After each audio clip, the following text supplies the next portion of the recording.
Hello everyone, welcome to Shanu রান্নাঘর। Like and follow. আজকে chicken roast রান্না করতে করতে চলুন চিকেন রোস্টের ইতিহাস ও ঐতিহ্য নিয়ে একটু গল্প করি। চিকেন রোস্ট শুধুমাত্র একটি খাবারই নয়, এটি সময়ের সাথে বিকশিত হওয়া এক বিশেষ রান্নার ঐতিহ্য, যা বিভিন্ন সংস্কৃতি ও অংশের স্বাদকে একত্রিত করেছে। খাদ্য ইতিহাসে মাংস রোস্টিংয়ের ধারণা কিন্তু বেশ পুরনো।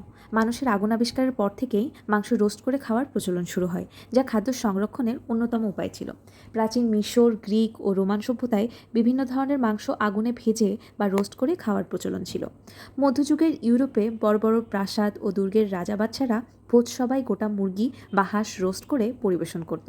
এটি ছিল ঐতিহ্য ও অতিথি আপ্যায়নের প্রতীক। ফরাসি ও ব্রিটিশ রান্নায় বিভিন্ন ধরনের হের্বস ও মশলা দিয়ে এই রোস্ট রান্না করা হতো। ভারতীয় উপমহাদেশে মুরগির রোস্টের ইতিহাস মুঘল আমল থেকেই জনপ্রিয় হতে শুরু করে। মুঘল সম্রাটের খাবারে সুগন্ধি মশলা, কেওড়া জল, দই ও ঘি ব্যবহার করা হতো। এই প্রভাব থেকেই ধীরে ধীরে চিকেন রোস্ট জনপ্রিয় হতে শুরু করে। বাংলাদেশ ও পশ্চিমবঙ্গে মুরগির রোস্ট একটু ভিন্নধর্মী হয়ে ওঠে। এখানে মুরগিকে মশলা ও টক দইয়ে মেখে ধীর আঁচে ভাজা হতো, যেটাকে কিন্তু আমরা মেরিনেট বলি, যা একসময় বিয়ে, ঈদ ও অন্যান্য বিশেষ উপলক্ষে প্রধান আকর্ষণ হয়ে ওঠে। আর বাংলাদেশের বিয়ে বলুন অথবা ঈদ, যে কোনো অনুষ্ঠানের chicken roast must item. Thanks for watching.